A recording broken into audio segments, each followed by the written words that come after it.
Baik, Assalamualaikum warahmatullahi wabarakatuh. Saya Aditya Ahmad Fauzi dari kelas TI 2D dengan NPM 220660121 ingin menjelaskan tentang set instruksi. Baik, yang pertama, karakteristik dan fungsi set instruksi. Operasi dari CPU ditentukan oleh instruksi-instruksi yang dilaksanakan atau dijalankannya. Instruksi ini sering disebut sebagai instruksi mesin atau machine instruction atau instruksi komputer atau computer instruction. Kumpulan dari instruksi-instruksi yang berbeda yang dapat dijalankan oleh CPU disebut set instruksi atau bisa disebut dengan instruction set. Oke, yang selanjutnya mengenai elemen-elemen dari instruksi mesin. Yang ke satu ada operation code atau bisa disebut opcode. Yang kedua source operand reference. Yang ketiga result operand reference. Yang keempat next instruction reference. Source dan result operand dapat berupa salah satu tiga jenis berikut ini. Yang ke satu ada main or virtual memory. Yang kedua CPU register. Dan yang terakhir ada I/O device. Yang ketiga ada design set instruksi. Design set instruksi merupakan masalah yang sangat kompleks yang melibatkan banyak aspek. Di antaranya adalah satu, kelengkapan set instruksi. Yang kedua, ortogonalitas atau sifat independensi instruksi. Yang ketiga, ada kompatibilitas. Dan juga selain ketiga aspek tersebut juga melibatkan hal-hal sebagai berikut. Yang ke satu, operation repertoire. Yang kedua, data types. Yang ketiga, register. Dan yang keempat, addressing. Selanjutnya tentang format instruksi. Suatu instruksi terdiri dari beberapa field yang sesuai dengan elemen dalam instruksi tersebut. Layout dari suatu instruksi sering disebut sebagai format instruksi atau bisa disebut instruction format. Untuk gambarannya seperti berikut. Selanjutnya ada instruction types. Ada beberapa yang termasuk dari instruction types, yaitu satu, data processing. Yang kedua, data storage atau main memory. Yang ketiga ada data movement atau I/O. Dan yang terakhir ada program flow control. Dan juga ada jenis-jenis operan. Satu, addresses. Dua, numbers. Tiga, karakter. Yang keempat, logical data.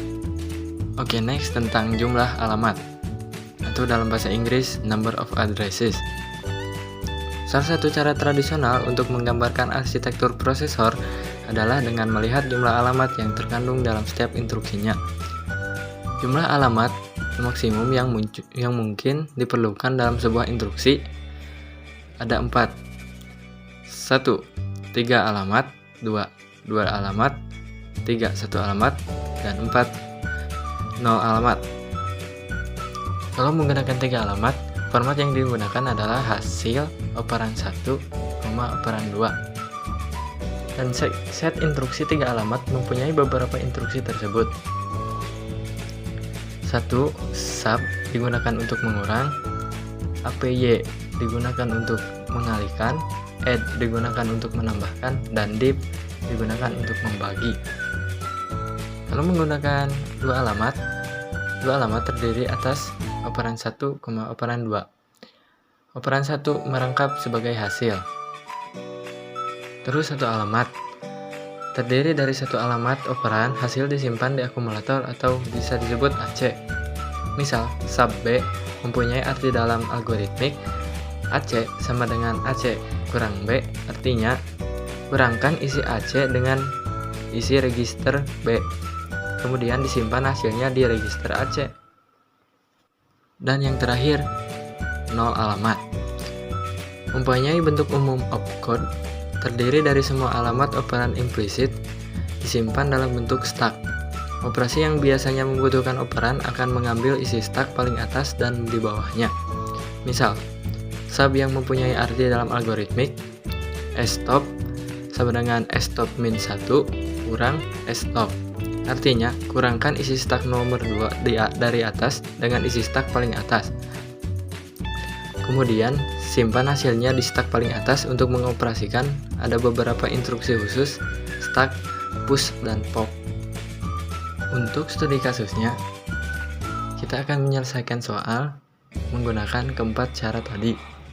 Yang pertama, menggunakan 3 alamat. Ada soal sebagai berikut. Untuk register A kurang B akan disimpan di register Y untuk sementara, dan untuk D kali E akan disimpan sementara di T, dan untuk C tambah T akan disimpan di T, dan yang terakhir ada Y dibagi T akan disimpan di Y.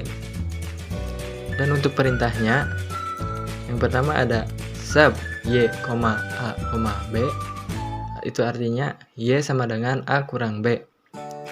Dan yang kedua multiply T, D, E, itu sama dengan T sama dengan D kali E. Add T, C, itu T sama dengan T tambah C.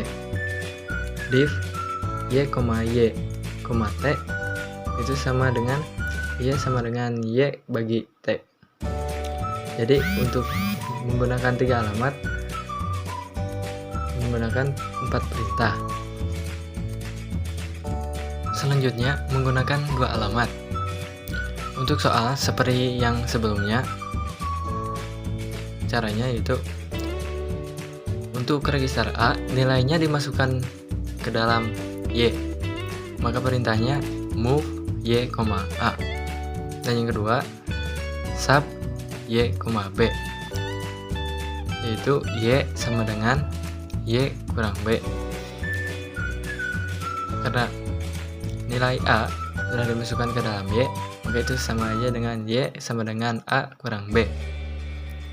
Selanjutnya nilai D masukkan ke nilai T, maka perintahnya move T kurang D. Selanjutnya multiply T kurang E, itu nilai T dikalikan dengan E. T itu sama dengan nilai D yang dimasukkan ke dalam T. Selanjutnya add T, C, itu sama dengan T sama dengan T tambah C. Dan yang terakhir div Y, T, itu Y sama dengan Y bagi T. Dan yang menggunakan 1 alamat itu menggunakan sistem akumulator. Dan cara yang pertama adalah lose D, yaitu artinya nilai D dimasukkan ke dalam akumulator. Yang kedua ada multiply E, nilai akumulator itu dikalikan dengan E. Yang ketiga ditambahkan dengan C dengan perintah add C. Selanjutnya nilai akumulator itu akan dimasukkan ke dalam Y, soalnya nilai akumulator akan dipakai di mengoperasikan A kurang B. Selanjutnya lose A, nilai A itu dimasukkan ke dalam akumulator. Selanjutnya sub B, nilai akumulator yang tadi dari nilai A dikurangkan dengan B. Selanjutnya ada div Y, nilai akumulator dibagi dengan Y. Lalu hasil dari akumulator dibagi Y yang disimpan di akumulator akan di store ke Y menggunakan 0 atau 0 alamat. Soalnya masih sama seperti tadi. Caranya yang pertama push A, yaitu nilai A dimasukkan ke dalam stack. Yang kedua push B, nilai B dimasukkan ke dalam stack, dan sekarang yang stack yang paling atas itu adalah B. Sub lalu dikurangkan, karena nilai A di bawah nilai B, maka A dikurang B. Selanjutnya push C, nilai C dimasukkan ke dalam stack, push D, nilai D dimasukkan ke dalam stack, dan push E dimasukkan ke dalam stack. Lalu dikalikan, karena sekarang yang paling atas adalah stack E dan di bawahnya itu adalah D, maka dikali D kali E. Selanjutnya ditambahkan C ditambah stack yang paling atas. Stack yang paling atas itu adalah hasil dari D kali E. Selanjutnya dibagi, itu hasil dari A kurang B dibagi stack yang paling atas yang hasil dari tadi. Dan yang terakhir atas hasilnya akan dipop, disimpan di dalam Y. Sekian pemaparan materi dari saya. Mohon maaf bila ada yang kata-kata yang kurang mengerti, mohon dimaafkan. Terima kasih. Assalamualaikum warahmatullahi wabarakatuh.